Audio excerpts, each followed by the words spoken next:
I can see it in screen share mode as well. Perfect.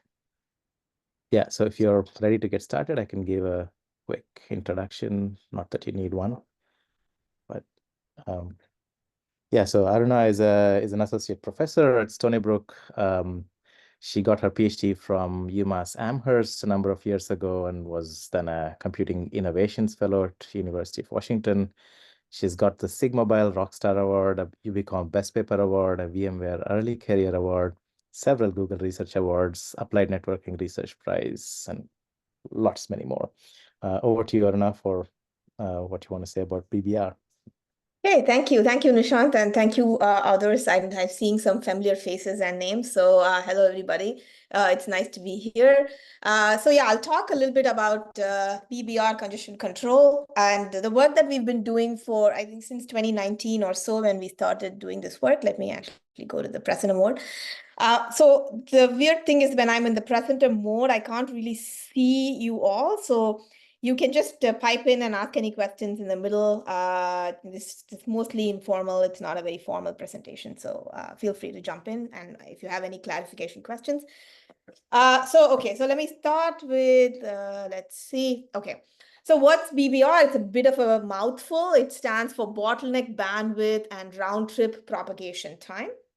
And this is a congestion control protocol that was developed by Google in 2016. And what I'm showing in the bottom here is basically an infomercial from Google itself. So the claim is that before BBR, it used 1980s era algorithm that assumes packet loss means congestion control. Your bandwidth is somewhere here where the red thing is. I don't know. Can you see my mouse? Okay, good. And then there's BBR, which is actually has a really high bandwidth. And the way that it works is by sending as much data as possible, right? And the claim is that there's a 2700x speed up from previous congestion control algorithms. So the question then is, okay, so it's widely adopted. It's obviously used by Google's cloud platform as well as YouTube. But also there's it's used by AWS. I have a student working in cloud, ex-student who's now at Cloudflare, and he says they're trying to use it for HTTP2 and so on and so forth. So why did we start working on this? Because we were interested in seeing like how does BBR perform in different networks.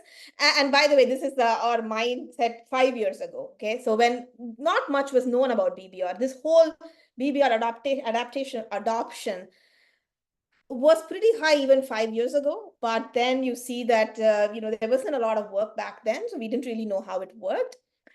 They also claim to send as much data as possible, and what does that do to your network? We don't know. What happens when you have other loss-based algorithms at the same time? What about fairness? And so on and so forth. So we had all these questions, and we wanted to work on this. And importantly, back in 2019, there were some works that were done in BBR, but there was not a lot of it out there. So we wanted to see, okay, is this really good? Does it work across the board? And if it does, how does it play with other existing congestion control algorithms? So given that this is a networking seminar, I probably don't want to have to explain what congestion control is, but I just have a few slides here just for completeness sake. And so you all probably already know that one of the biggest problems on the internet is how much data should you send from a node. And the problem is that there are many flows. These flows can be on the same node, they can be on different nodes. At the end of the day, everybody is dumping packets. They all go through the same pipe in some sense. And so let's suppose you have a router in the middle, then all of these are getting queued at these routers. And if you keep sending more packets than the router can process, the packet is going to get lost. They're going to be dropped. And so congestion control essentially is the problem of how much data should I send? How do I self-regularize and send just enough data so that my internal routers don't get queued? And of course, the problem is that I actually don't know what is going on at my internal router. I have no idea even who my internal router is, because that's how it is designed, right? You have this fate sharing that I should not be knowing what's happening in the middle. But this also means that I have no visibility into how much other people are sending and so on and so forth. And so for a very quick background, what happens today is that we all use what is known as a loss-based congestion control algorithm. Internet uses loss-based congestion control, right? And so the idea is, and you can see this in this graph, the graph here, the y-axis shows the congestion window, C wind, which is essentially number of packets I can send as a sender. And the y-axis is the time. And the way this works is you quickly ramp up, so you send as much as possible. But then at some point you see that there'll be a packet loss, and the packet loss is happening obviously because the routers are full because you're sending too much packets. Then you say, okay, that's too much. I've congested the network, and so I would reduce the amount of packets I'm sending, and then I increase again, and so on and so forth. So this is what I'm showing here is a graph for TCP Reno, which is a slightly different congestion control algorithm. The one that we use today, which is default, is called cubic, which does exactly this, except that instead of linearly increasing, it increases as a cubic function. Right? And this has been around for a very long time. And frankly, nobody likes loss-based congestion control, but this is the best we have at that point before BBR. And so what are the problems with loss-based congestion control? Again, this is probably, you know this, but the problem is, again, the lack of visibility into what's happening in the middle, right? So let's say that my router has a really large buffer, okay, a deep buffer. What's going to happen is that I keep sending packets, and I don't realize that I am congesting the network, but the network itself the router itself has some processing speed. So for example, let's say that my router can process packets at 1 gigabits per second. And let's also assume that I'm the only one sending any packets in the network. Nobody else is doing anything else, right? That's fine. Even in that case, let's say I start sending data at less than 1 gigabits per second, my packets are going to go through because the router can process my packets. Now I keep increasing because I think that there's no congestion. And I now increases to 2 gigabits per second. Ideally, what would happen is my router can no longer process it at that rate. And therefore, my packets are in the queue for longer and longer. And eventually a packet gets dropped. I realize that I've caused congestion. But if I now have a really deep buffer, then it's going to take a while for the packet to be dropped because they're just sitting in the buffer. And the result is that I don't know that I've caused congestion, but more importantly, this means that every single packet is going to be terribly delayed, which is not a problem if you're doing something like file transfer or SSH, but if you're doing something like video streaming, this is terrible, right? Because you're congested the network and your video quality of experience is really poor because your packets are getting forever to get delivered, which means that I'm going to see a lot of stalls. So that's the big problem. If I have a deep buffer, you might think, hey, then don't have deep buffers, just have a shallow buffer. The problem is that if I have a shallow buffer, then I just have like one burst of packets, my packet gets dropped. And remember that loss-based congestion control, if my packet gets dropped, I reduce the number of packets I'm sending, so my throughput really suffers. So there is no right answer, right? And in fact, nobody knows what the router queues are. I gave this talk to Amazon last week, and somebody was there who was from AT&T. They'd moved to Amazon, and they told me that, like, nobody knows what these buffer sizes are. Like, it varies a lot. It's really heterogeneous. Your bottleneck buffer can be any size. So it's impossible to design an algorithm for a buffer size. So the question is, how can congestion control algorithms achieve the optimal operational point? And of course, this is an age-old question. This is really like the holy grail of computer networks, I'd say. So, okay, what are we doing? Well, you enter BBR. So the idea in BBR is that, well, don't use packet loss as a congestion signal, okay? And instead, you want to operate at this optimal point of maximum bandwidth and minimum RTT. So if you look at, you could think of your TCP or your connection between the endpoints as a pipe, and so if you think about the total number of packets you can send before you receive an acknowledgement, right? That's actually your congestion window. What's the maximum number of packets you can send before you receive an acknowledgement? It's essentially that you can actually fill up this pipe and then wait for the first acknowledgement to come back. So which is basically the bandwidth delay product. What is the bandwidth times the delay? And the idea is, and I'll explain a little bit more in the next slide, the idea is that if you actually maintain the number of packets you're sending, the congestion window, to be maximum bandwidth times the minimum RTT, then you can actually make sure that your queue length is 0, which essentially means that you're sending packets at exactly the rate at which your router can process these packets. And that is great because now you don't have any queues, which means that you are not congesting the network, yet you're getting the maximum highest throughput that you possibly can. And that's what BBR wants to operate, right? That's the idea. And it does one more thing, which is that this is packet pacing. And apart from just figuring out the congestion window correctly, you also pace your packets. The idea is, and again, packet pacing is not a new idea. This has been around for a while. But basically what you do is, if you have congestion window amount of packets you can send, let's say I can send 100 packets. Instead of sending all 100 at one time, you're actually going to pace them. So again, not so as to not overwhelm your router buffers.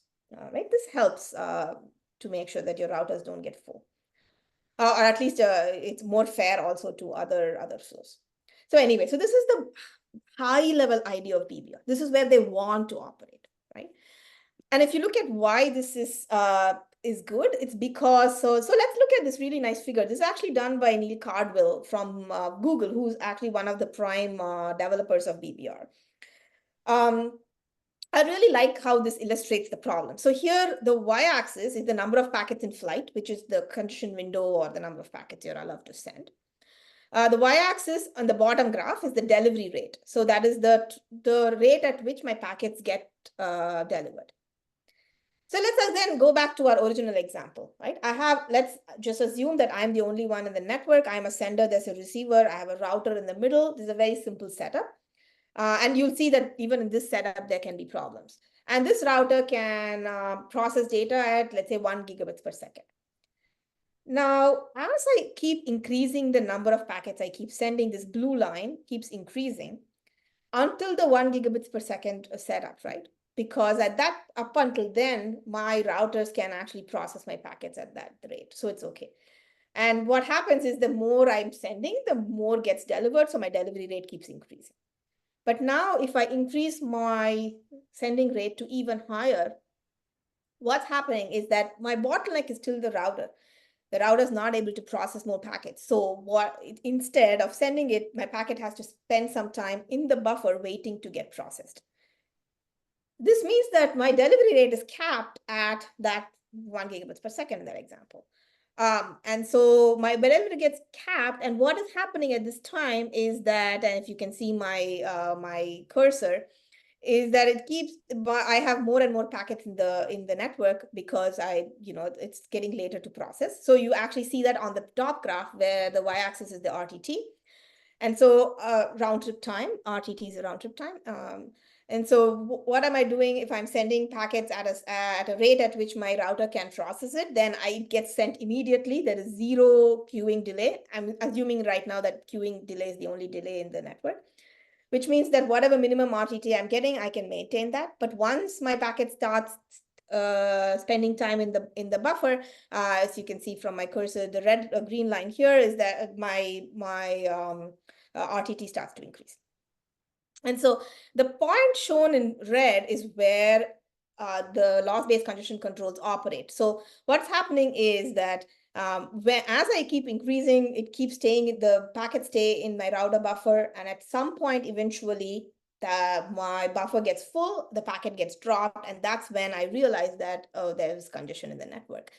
And the point is, by then, this is too late. And BBR wants to operate at the point that I'm showing here on screen, which is the maximum bandwidth times minimum RTT, right? So what do we do? Well, I'm going to go, I don't have slides on exactly what BBR does, so I'm going to just quickly go over what it does. So what BBR does is that it's very similar to cubic or other loss-based congestion control. It starts at a slow start stage, which is actually, it ramps up quickly. But then it keeps track of the maximum delivery rate that you can achieve. And I can do that because I'm sending packets. I can figure out how many of them gets delivered because I get an acknowledgement. And so I maintain the maximum delivery rate that I can achieve. And then I also need to know what the minimum RTT is without any queuing at all. And so what I do is every now and then I drop the number of packets I send to as small as possible in the hopes that my queue is empty. And I measure what my minimum RTT was. Then I multiply both and say that's going to be my congestion window size. Of course, every now and then you will jump a little bit higher, jump a little bit lower to make sure that you're not, either A, overwhelming the network, or B, not using the throughput, not using the available bandwidth. And then you keep operating in this. The most important thing here is that if there is loss in any of these conditions, you do nothing at all. I don't care. I can just keep getting losses. I'm not going to do anything about it. Right? So that's how BBR operates. So far, so good. It looks good. If anybody has any questions, they can ask. If not, I'll just keep going. So, well, why is it hard to study the BBR performance? And again, I'm talking about this from the lens of 2019 when we first started doing this. The first point is that the devil is in the details.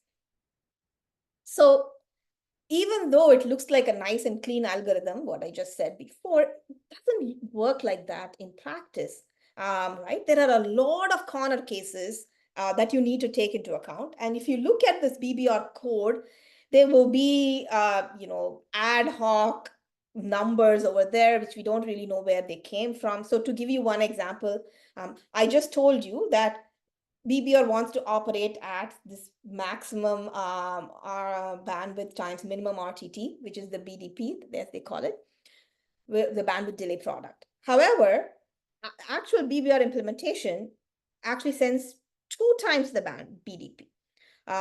They have something called the congestion window gain, and they say, you know what? Well, I want to send BDP number of packets, but maybe it's okay to have 1 BDP worth packets in the buffers. I'm going to send 2 BDP, right? So they send 2 BDP packets. They do lots of other like these small details because, for example, they want to get the minimum RTT by reducing the number of packets I'm sending, but doesn't quite work, right? Because if there's somebody else who's also sending data at the same time and their packets are in my queue, I'm going to think that my RTT is longer than the actual minimum RTT that I'm estimating. And so the long and short of it is that the internet is complex. Wide area networks are really complex. And even though you want to do the right thing and you have this really clean algorithm, in practice, it doesn't quite work that way, which means you need to add all these heuristics and ad hoc numbers. And when we started studying it, we didn't actually understand. We had to go through each of these to figure out exactly what's happening. The next problem with studying BBR performance is that, and this is true not just for BBR, but other congestion control, is that even though as networking people, we like to think that, there's this really nice networking stack and they are modular and there's an abstraction and they're all completely independent of each other. It doesn't work that way. There's a lot of interactions between how your congestion control works and everywhere else in the stack. And if you don't understand those interactions, then you don't really understand how BBR will work. For example, does BBR work very well for applications like video versus applications like web browsing versus, let's say, file transfer, right? And in theory, it shouldn't matter because your congestion control is supposed to be agnostic. But obviously, we all know that in practice, that's not how things work. So this is why it's hard to study. And the way that the approach we've taken is that we are looking at capturing cross-layer interaction. So we looked at the transport layer, which is BBR, and see how does it affect application layer as well as applications, right? So for example, there are many application layer protocols. We all know. We looked at video because video was one of the most popular applications today, and also the bufferbloat problem I talked about earlier, where you have a large buffer and so packets keep getting accumulated and it gets delayed. That problem is most pronounced for video quality of experience. And so we looked at video. And so, for example, and it turns out that I'm actually not going to talk about this work under submission, but it turns out that even what kind of video applications matters on how they interact with the transport layer. So, for example, live streaming is different from video streaming, and so on and so forth. We also looked at how the transport layer affects the network layer affects or the interaction between the network layer and the transport layer, especially in terms of queue size. And it turns out that actually your hardware also has a huge effect on your congestion control algorithms. Congestion control can have a different interaction with your mobile device versus a desktop and so on, just because actually the congestion control algorithm itself is computationally intensive. And so if you have a really low-end mobile device, then you're not going to be able to run, I mean, at least when you run complex algorithms, it's going to take an effect. So here are some of our past work in this space. I'm not going to go over all of these. I'm just going to talk about two pieces of work. So the first one is, this is the first work we did, which is looking at the effect of routers on BBR performance. So the setup is really simple. By the way, for all of the works that I'm talking about, we usually have two setups. The first setup is very similar to the one I'm showing here. I have a sender, I have a receiver, I have a router, and I do a lot of traffic control on the router, including changing the buffer size on the router and the RTT and bandwidth and so on. And then what we do is, and we do this because we want to have as controlled an environment as possible so that we can make observations about the performance. Then based on what observations we make, we go and do the similar experiments on the wide area network and see whether it pans out or not. So that's sort of the template for all of these works. So we do a similar thing here. I'll mostly only talk about the controlled environment because that's easier to explain, but you can read the paper and see how it pans out in the WAN. So here we have a sender and receiver. We set the bandwidth, delay, and buffer size on this. And what we do is we want to see, when does BBR work well compared to cubic? And here, this is just a simple iPerf experiment. There's no application yet. So we want to isolate the performance of BBR with respect to the network. So we look at all of these different RTTs, bandwidths, and buffer sizes. Buffer size here means the router buffer size. And because we only have one router in this setup, that's basically the bottleneck router. And what we find, and representing what we find as a decision tree, and this is hard to read, so don't bother reading. So the blue means that cubic is better, and orange means BBR is better. And the main thing here is that when you have really small BDPs and a deep buffer, cubic does better than BBR. And I'll explain why in a second. But when you have a large BDP and a shallow buffer, then BBR does better than cubic. Aruna, can you say what you mean by better? Is it just higher throughput or lower flow completion times? A good question. Good. Here we are only looking at good put. Okay, that's what I mean. But actually, this is a really good question that Nishant brought up, because what this graph is not showing is when it's better. I'm not showing how much better it is. I'm just showing whether it's better or not. It turns out that, and the reason why this, BBR in this scare, okay, somebody said about fairness. I'm going to get to fairness in a second. But I'm just talking about performance right now. I'll come to fairness in a bit. Is that when BBR does better, it does really better, much, much better than cubic. When cubic does better than BBR, it's not, it is better, but not that much better. And I'm not going to go into the details yet. You can read the paper. But the high level idea is that, yes, BBR does seem to do well in many conditions. And when it does well, it does very, very well. Okay. And there's a caveat here, of course, and I'll talk about the caveat in a bit.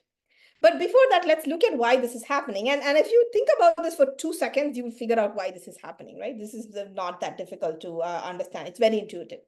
So when I have a deep buffer and a small BDP, what happens is, remember that BBR's sending rate is capped by the BDP. right? It can only send BDP worth of packets. So if I have a small BDP, I'm not going to send too many packets.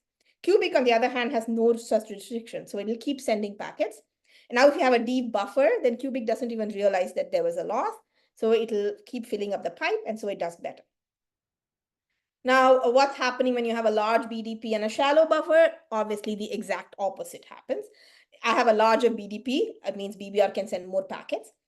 If I have a shallow buffer, Cubic would immediately, because packets get lost, it will start sending less packets. Remember that BBR does not care about loss at all. It'll continue to send packets. It'll keep pumping the packets in the network. So for example, if I look at this one condition, bandwidth of 500 megabits per second, RTT 200 milliseconds. This is a large BDP case, a small buffer case. BBR has a 115% increase good put compared to Cubic. But, and this is a huge but here, this good performance comes at an expense of extremely high retransmissions. Okay. So for example, and we'll talk about, actually, I'm going to go to the retransmissions and I'll talk about why.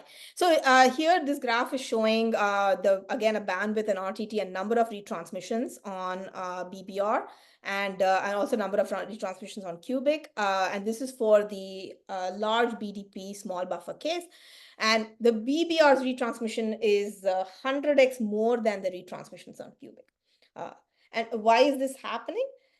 Well, this is happening because, remember, I told you that BBR keeps 2 BDP in its implementation. Instead of doing BDP, it actually sends 2 BDP worth of packets. This means that, and the idea in BBR is that I'm going to send 2 BDP because 1 BDP I can keep in my buffer and 1 is actually the one that's being sent.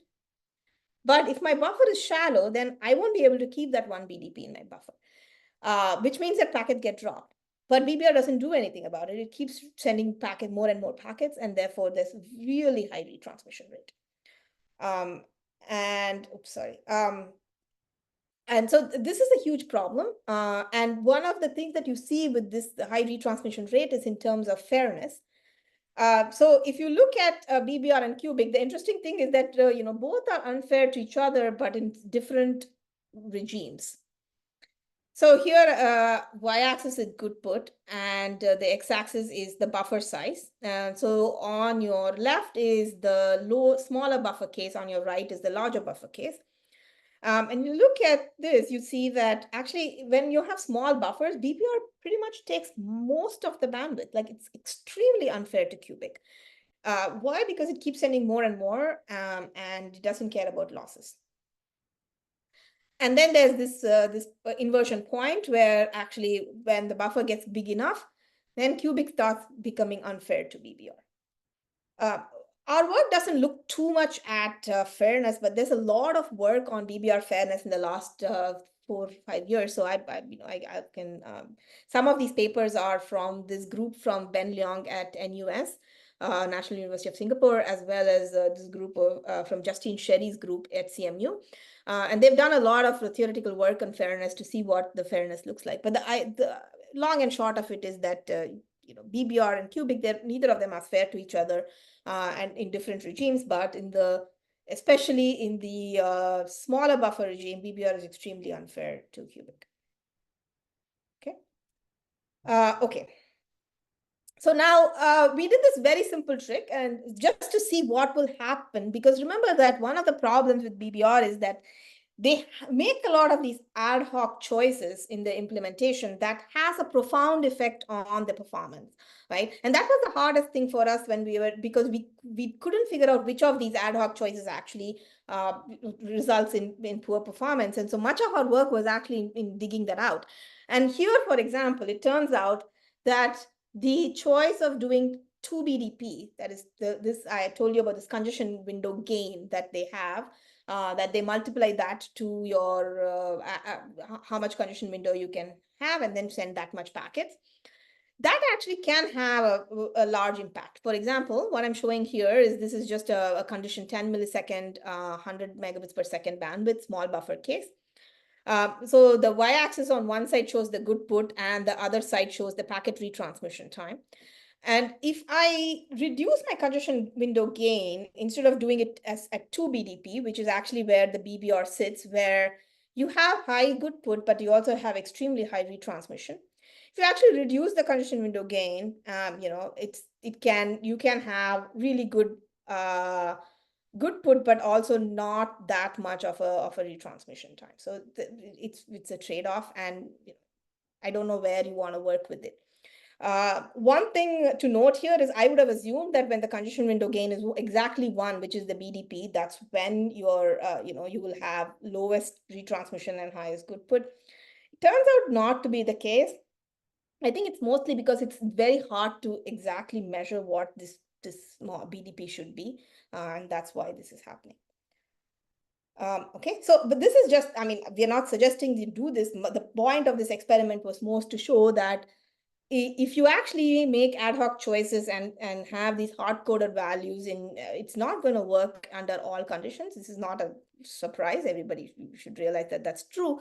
But the difficulty is in figuring out which of those ad hoc values have such a profound impact on the performance. And in our case, it turned out that the C-win gain value is the one that had this effect. Okay. All right, so that was it. Okay, so that is with the experience of what happens with BBR with different network conditions. Now we are looking to isolate the performance of BBR for video applications. Okay, I'm going to pause here to see if anybody has any questions.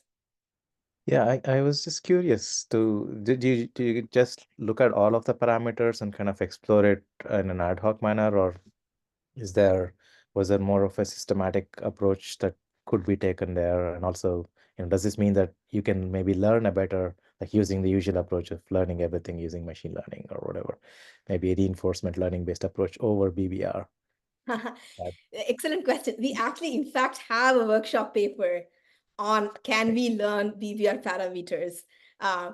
The most difficult part there is that if you want to do this online, right? Because you want to Yeah. Mm-hmm. That means that you need to be able to run this machine learning algorithm in the kernel. Because that's where TCP is running. Yeah. And so much of the work there was how do I run? And one of our colleagues had a version of a machine learning algorithm running in the kernel. And so we said, okay, can we use that? And we did find that you could actually do better. What we didn't see, and now I'm thinking that you just asked this question, what we didn't see was what we did there was, because of all of our work in BBR, we knew these parameters that were important. And so we just tried to see what is the best value for those parameters. But you could actually also go and see, can we even figure out which of these parameters are actually important, right? It's that also we could do with machine learning. I think that would be interesting as well. Yeah, I can share that paper with you. Actually, I forgot to mention that here, but yeah. Any other questions? Hey, I didn't catch the first part of this, but the reason why they chose 2 congestion window gain for BBR was for I think the case in which the ACKs have to in the case where ACK aggregation happens. Exactly, for Wi-Fi. That's right. Right, yeah.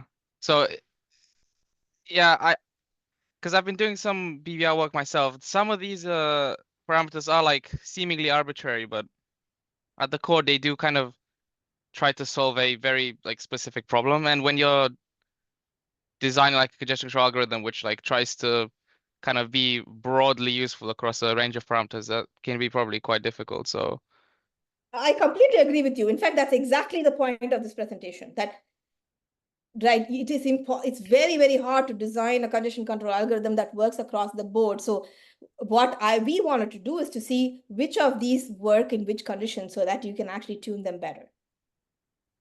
right, yeah. Yeah, but you're right. The reason that they have this 2BDP, ostensibly the reason why they have this 2BDP is because on Wi-Fi tends to do ACK aggregation, which means that it only sends an ACK for every second packet it receives, not for every packet. And therefore your ACK is a little delayed. And therefore you want to do 2BDP. But the point is that if you download BBR today, it works with 2BDP, right? So even though the reason they're doing this is for a specific reason, it actually, they have that 2 set for all conditions. So Right. Also, have you had any chance to look at BBR3? BBR2, you mean? BBR3, well, they've kind of half released like another version, BBR3. It's pretty much the same as BBR2, but it's got some more like hyperparameter tuning and some slight minor changes. I am going to talk about BBR2. In fact, we made some changes to BBR2, and Google now has that as part of their BBR2 implementation, so to improve performance. So I'll talk about that in a bit. Okay, thank you. Okay, there was another question. Let me see. I can't get to that. Okay. Let's see. Surely tuning is always going to be confrontational. Yes. Is that a question or a comment? Yeah, tuning is hard, right? The point is that tuning is hard, and the only way to figure out what the best way to tune is to actually isolate the performance for different cases. That's really the point.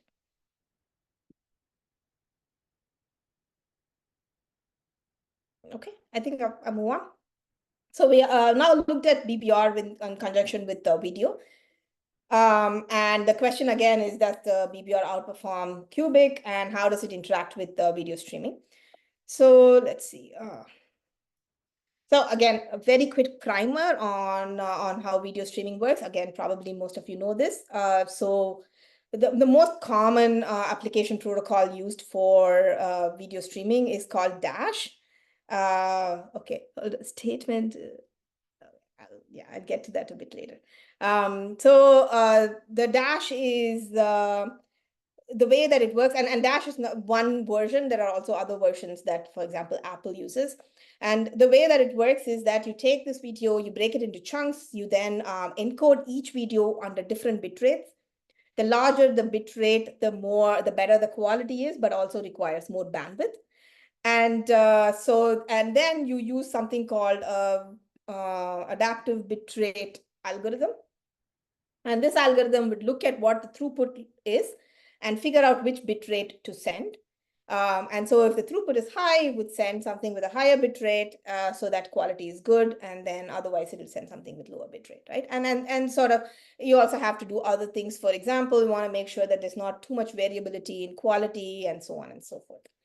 And there are many ABR algorithms available, BB dynamic, BOLA, blah, blah, blah. Okay. So what we did was we did a similar measurement. I'm going to skip this because, well, it's sort of similar setup to what I described earlier, except now that we have different ABR algorithms. We also have different quality of experience metrics. Quality of experience, many ways to measure quality of experience. More recently, there's been a lot of perceptual metrics. When we did this work, we just used an old school QoE measure, which takes some percentage of your quality or some weightage of the quality and some weight of the stall rate. Because if I send really high quality, but my bandwidth is not good, then I'm going to stall. And so that's where that want to figure out that point where your quality is high enough, but you're not stalling. And so, okay, so let's look at what the video QA looks like. So here again, I'm just showing you one example. This is the y-axis here is the buffer size. So starting from small buffers to large buffers. And I'm also showing this in terms of BDP, right? How many BDPs is the buffer for that link? And here I'm actually looking at segment quality, not QoE, just the quality. What you see is that, and I'm looking at cubic, BBR, and BBR2. Let's ignore BBR2 for now, because I'm going to talk about BBR2 next. But essentially at low band, when the buffer sizes are low, your quality is pretty high. But when buffer sizes are larger, then quality across the board is poor. And cubic performs poorly, but BBR also performs poorly. This is surprising because it's not surprising that cubic performs poorly, because I described earlier about the bufferbloat problem in cubic. So cubic is known to have this problem where if I have a deep buffer, I'm going to store these packets in the buffer for longer, the packets are going to be delayed, and therefore I'm going to have my QA is going to drop. But the way that it looks like even BBR, which is supposed to solve the buffer bloat problem, they have the same issue, right? And we actually saw this problem of low QoE under deep buffers for different HTTP versions, different RTTs, different ABR algorithms, different WAN settings, and all of those cases. So this is across the board. BBR was not performing well in terms of the segment quality. And we also did this for QoE and at the same result when your buffers are deep. So the question is, why does BBR experience poor performance under large buffers? The first thing we saw was a symptom. And one of the symptoms was that RTTs were very high when you had deep buffers, right? So this is a log scale RTT. Here's a deep buffer and shallow buffer. And the RTT for the link was about 100 milliseconds. So in the shallow buffer case, at the application layer, I'm talking about the application layer RTT, not the lower layer RTT. At the application level, yes, shallow buffer case, you maintained about 100 millisecond RTT, which means that there was no queuing, things were going good. But at a deep buffer case, you see that there's actually quite a bit of an increase, which basically indicates buffer bloat, right? If your RTT is high, that means there's buffer bloat. So question is, why is there buffer bloat? What we found was this buffer bloat is because BBR seems to be overestimating the bandwidth under large buffer cases. Okay. So remember again how BBR works is that it estimates what your bandwidth is, and if the proxy is the delivery rate, and then it estimates what the minimum RTT is, multiplies the two of them, and that's your BDP that you're going to work with. But it looks like if you let's look at the setting where there's a shallow buffer and a deep buffer, and in a shallow buffer case, it's able to on median 25 megabits per second is the actual bandwidth, and it's able to estimate that. But in the deep buffer case, it seems to estimate the bandwidth to be 80 megabits per second. And the problem then is that if you have if you estimate the bandwidth to be large, that means your BDP is going to be overinflated. You're going to send more packets, and it's going to sit in the buffer and going to be delayed, and therefore your QoE drops. There's also another subtle thing here, which is that there seems to be a weird interaction between ABR and BBR. And again, we are not the first to show this. There's been other works that also show how video applications interact with the congestion control. Because if you think about this, they're both doing the same things, right? The video application is trying to figure out how much data to send, because it picks the quality. So the higher the quality it picks, the more data it has to send. BBR also tries to figure out how much data to send. And so there's this weird interaction between the two. I'm going to go quickly on this because I'm cognizant of the time. But essentially what happens is when bandwidth is overestimated, there's a higher router queue, a higher RTT at the TCP level. This results in a lower throughput estimate and a lower segment quality, but then the router queues go down, but then the estimate goes higher again, the segment quality gets higher again, the router queues goes up, and so on and so forth. So this keeps repeating. So basically this graph shows the cyclical nature. And so, okay, so the problem is the bandwidth overestimation. And so we want to know why this is happening. One thing I want to mention here is that we still don't know why the bandwidth overestimation is only happening in the deep buffer case. We're not able to, figure that out because in shallow buffer case, it seems to be okay in terms of overestimation. One of the biggest problems with bandwidth overestimation is that what happens in routers is every now and then there's a burst. And when the burst happens, you're sending a lot of data at the same time. But what BBR does is essentially, it basically takes all the delivery rate and takes the exact absolute maximum as the delivery rate. And it uses a sliding window, right? And so so in this case, it will figure out that the delivery maximum bandwidth is 75 megabits per second, because that was the highest. And it keeps sliding the window. And until it moves across that window of the 75 megabits per second, it's never going to actually, and then it will re-estimate as 25 megabits per second.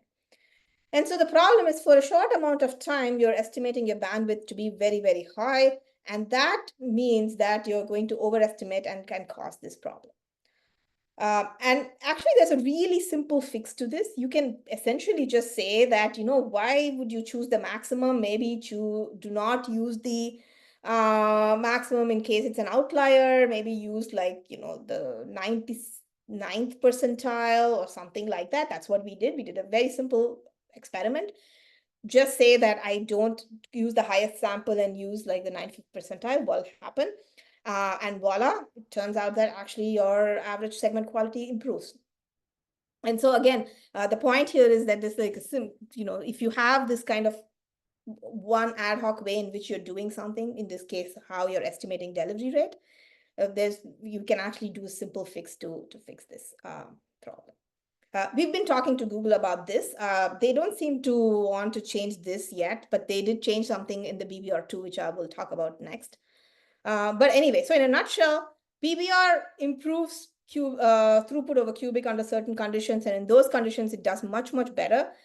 But it ignores losses and causes huge retransmissions. And some empirical values need to be recalibrated. To solve this problem, especially of this ignoring loss and causing huge retransmissions, BBR, there's a new version of BBR called BBR version 2. So for the next maybe 5 to 10 minutes, I'll talk about whether BBR version 2 is actually a suitable replacement for BBR. Okay, but before that, I want to pause to see if anybody has any questions.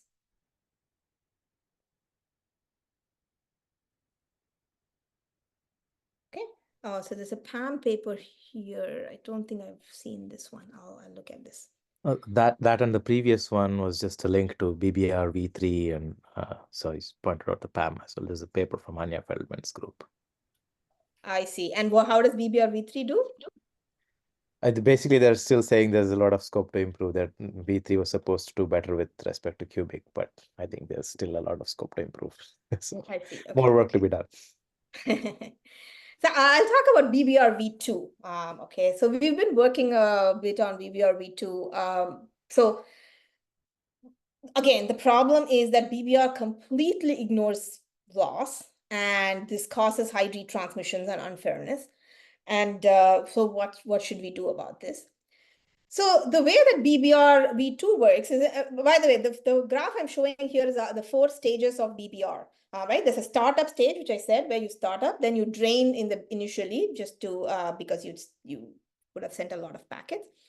This probe bandwidth stage is basically the steady state, which is where you have figured out what the BDP is. You're going to somehow stick to BDP times the C1 gain. You keep jumping up or down every now and then you have this probe RTT, which is where you reduce the total amount of packets you're sending to a very low number so that you can get the minimum RTT. Now, what BBR version 2 does is it does 2 changes at the startup and the probe bandwidth, where it makes other changes too. I'm only going to focus on these 2 changes because that pertains to what happens when there is a loss. And essentially what it does is it maintains an upper bound and a lower bound based on loss, and your sending rate has to be something between your upper and lower bound. And the upper bound is set based on the long-term loss, and the lower bound is set based on instantaneous loss. Okay? And so to just illustrate this a little bit better, let's see. So this is a graph that is showing your packets in flight and time. And so BBR version 2, so when you are in your probe bandwidth, what happens is that you have something called the in-flight high, which is the upper bound of loss, and then you have something called in-flight low, which is the lower bound. And when a 2% loss threshold is exceeded, that is your long-term loss, you set an upper bound. And then every time there is a single loss, you set a lower bound, and your congestion window is only supposed to be between this upper and lower bound. And these both values keep reducing when there's a loss. So now let's look at how BBR2 works with respect to BBR. Again, this is our trusted decision tree, similar kind of setup to earlier. Again, it's going to be hard for you to read, so I'm just going to, anyway, the orange means that BBR does better, and blue means BBR2 does better. And you can see that actually when there is no loss, induced loss, there is both of them behave about the same. There's not a lot of difference. But when there is loss, BBR vastly outperforms BBR version 2, right? And so, for example, like I don't know if you can read these, but it's like 817%, 871%, and so on. So essentially, BBR2, it does take into account loss, but it seems to perform much, much poor compared to BBR. In the loss conditions, when there's no induced loss, it's fine. It doesn't do anything. So, so here is another like illustration. If I just look at 3 different cases of buffer sizes, you see that BBR actually does much, much better than BBR2. And so, one thing I mentioned, I don't have slides here, is that in terms of fairness, BBR2 is much more fair than BBR, right? Number of retransmissions is reduced. All of the good things happen. It's just that the performance is much poorer. So we looked at why this is the case, and it turned out that it's actually the way that they set these upper and lower bounds. So the upper bound, I told you that the upper bound is set for long-term losses and the lower bound is set for instantaneous loss. What happens is after a cycle, which is that, I showed you those 4 stages, and you go through the stage and then you go back. So once you go back, your lower bound thresholds are reset, but the upper bound does not get reset at all across the experiment. So then what happens is if I actually see a loss and the upper bound is lower and then I have more losses, it keeps going down. So I'm sorry, I think you can see this here. It's actually the upper bound is shown in this red, orange line. It keeps reducing, never gets reset. And so the result is that you can never recover. BBR2 is not able to recover the congestion window. And so instead, we designed this really simple adaptive upper bound where actually you reset this to the maximum packets in flight during this previous round trip. We tried a few other techniques, but this one seems to work the best. And actually, this works quite well, right? This is a very simple trick. You just reset your upper bound. Don't just keep the same upper bound, throughout the experiment. You keep resetting it. And so this is just as experiments on a LAN. This is with BBR version 2 and BBR version 2, our solution, which is with the adaptive upper bound. And my understanding is that this is now part of the BBR version 2 version from Google. They contacted us about adding this. And so, because I also heard from somebody else who did experiments. And by the way, the problem I discussed earlier about BBR version 2 doing much poorer than BBR, we are not the only person to find it. There are other people who also found similar things. But recently, one of my students was doing some experiments and found that BBR version 2 is not performing that poorly. So maybe this patch has been put on it. And in terms of fairness, this version with the adaptive upper bound is not as fair as BBR version 2, but it's definitely closer to the fairness of BBR version 2 compared to original BBR. Okay. All right, so my collaborators, I might have to thank my collaborators on this, PhD students, Rebecca Drucker, Yi Chao, and Santiago Vargas, and faculty colleague Anshul Gandhi.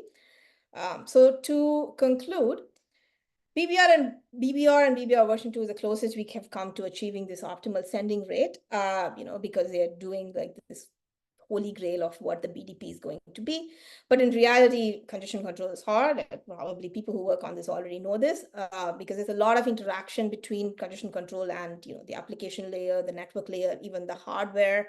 I didn't touch upon that, but we have some work on how BBR is affected when you have different kinds of phones. And without the visibility into the network, the algorithms ultimately have to use heuristics, which is a problem. But ignoring losses is not going to work. I think that's pretty clear right now. So BBR version 2 and probably 3 are going to take into account loss. And I don't even know if there's one congestion control can rule them all, because you all probably already know about other kind of congestion control algorithms like COPA, and also for data centers, for example, there are many delay-based congestion control algorithms that use delay as a congestion signal, and so on. So there's again, the good news for networking people is there's a lot more work to be done. Okay, thank you. Thanks a lot, Aruna. questions?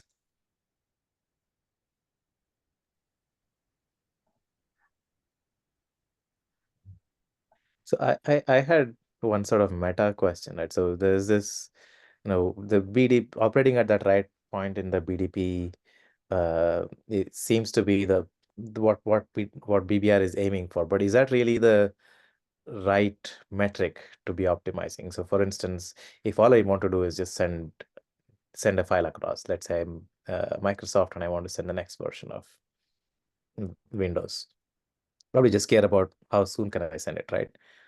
Rather than I see. Yeah. Yeah. So is there different congestion control algorithms for different application QA? Yeah. What Yeah. Yeah, Yeah. I don't know about that. So I'm a little old school in this case. What I mean by that is I do think that it's good for the congestion control to just do its own thing and not worry about applications, and applications figure out how to use congestion control. I'm not so. I think I have seen huge gains by what you're suggesting, which is try to do co-design your congestion control with the application. For example, Quick is a good example of this, right? Because you can move congestion control to the application layer. Mhm. Once you do that, then you can modify your congestion control algorithm depending on what application you're using. But I'm not sure what it does to the network in general, because if everybody is going to use a different congestion control, then what happens to fairness? I don't know. Yeah. Yeah. So I think the idea that, hey, I'm going to send packets such that I'm going to keep the queue 0, which is that I'm only going to send as many packets as my bottleneck router can process. The processing rate of my bottleneck router in general seems like a good idea to me in theory. Yeah. No, I can see that. I think Andrew has a Yeah, BBR seems to never be able to reach a stability for multiple shared constraints, at least never without stable situation. BBR V2 and BBR V3, despite good intentions, seem to not fundamentally address this. Will we have this tension forever? So I completely agree with this. This is what my conclusions is saying too. I think it's like good. I really liked BBR because I think they have like I said, I like this idea that you want to keep your queue sizes 0.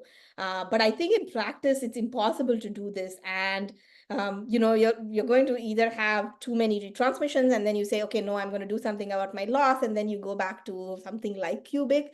And then at the end of the day, you have to keep tuning this, and I don't know what the right answer is.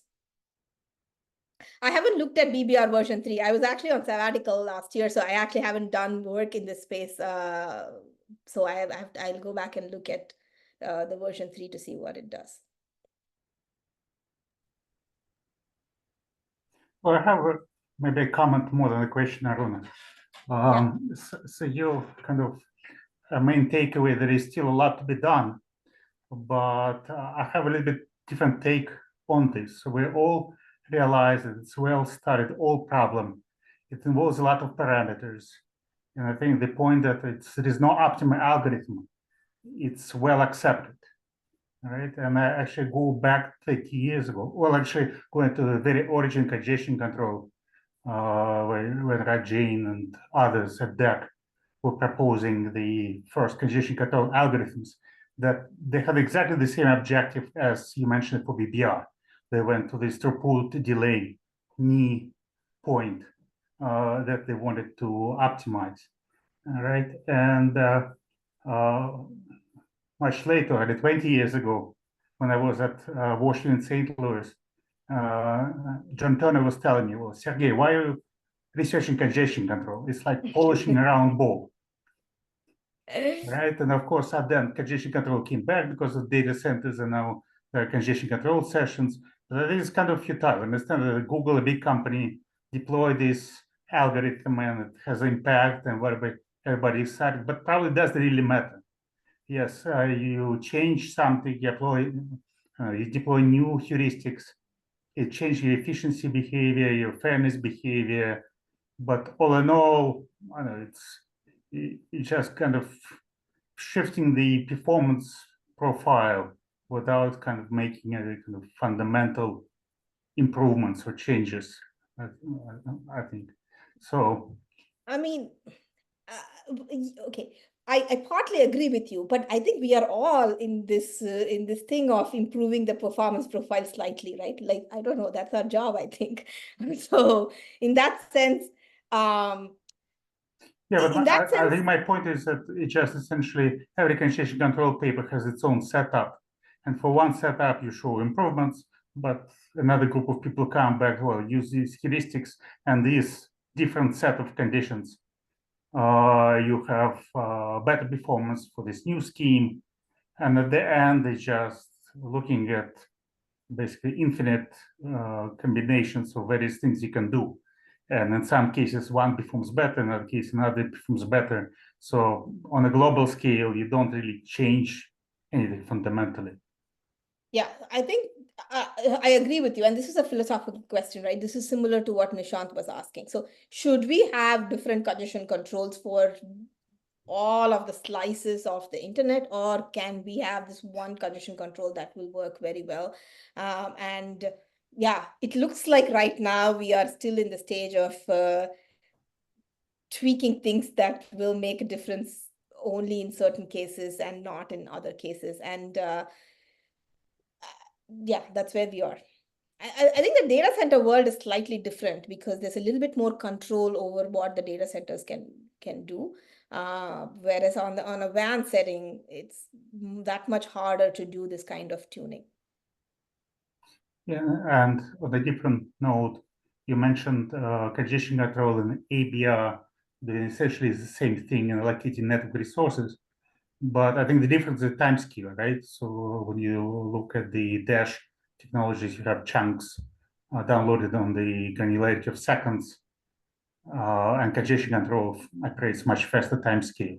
Yes, absolutely. Yes. All I'm saying is that they're trying to solve the same problem at two different levels, but they are going to interact eventually, right? Because both of them are trying to control. Yes, absolutely, you're right. They're doing it at different time scales, but at the end of the day, they are all like one after the other, and they're both trying to do the same thing. So there's definitely going to be some tension between the two. Yeah, but do they actually interfere? Because maybe I didn't listen very carefully at that point. I'm not sure. They do. They have some negative interaction. So we noticed that there was a negative interaction because of like the way that when your congestion control overestimates bandwidth and says, oh, I can send a lot more data, then that is taken as a cue by the ABR algorithm. But then ABR realizes they can't really do that. And so they then reduce this. But then the congestion control says, oh, you can actually send more data. And so this kind of negative loop keeps persisting. Okay, thank you. So you alluded to, wouldn't it be nice to look inside the network? And I had vaguely understood that ECN, explicit congestion notification, was one of the features of BBR v3. Have you, and v2 as well? Not in v2. Wrong. Yeah, not on v2. We haven't seen ECN. At least it's not default on BBR v2 as far as I know. Okay, so the question of does that make a difference is you won't know the. So I've worked with ECNs in the context of data center TCP, okay. So the thing that we were looking at was what happens when you have both a DC TCP like protocol that has ECN enabled and something like Cubic, and what will happen when you have both of these flows. And you have a buffer that is shared by both these flows. One of the things we found was if you enable ECN on WAN, wide area networks, one of the biggest problems is that the time it takes for you to get the ECN signal, right? Because the RTT is so high. In data centers, it's perfect because you immediately know that it's happening, and therefore you can actually, because the RTTs are in microseconds, whereas even low, but that's not true on the WAN. So I should look at BBR v3 to see what they're doing with ECNs. But BBR v2 does not really use ECN. So, but my understanding is at least the last few times we tried to use ECN, the biggest problem was the RTT. It takes forever to actually get the feedback.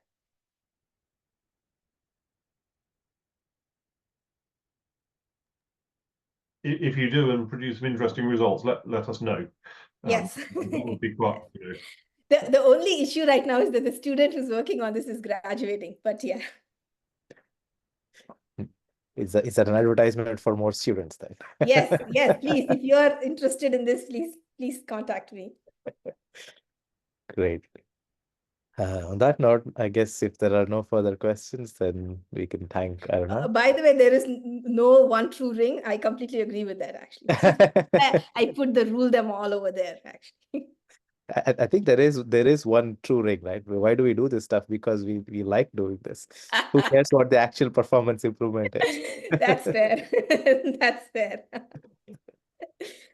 Yes. So, Yeah. Thank you for the great questions. Thank you, Andrew. Thank you, everybody. yeah. Thank you, Thanks, Aruna. everyone. And Bye. see you all next month. Bye for now. Bye-bye.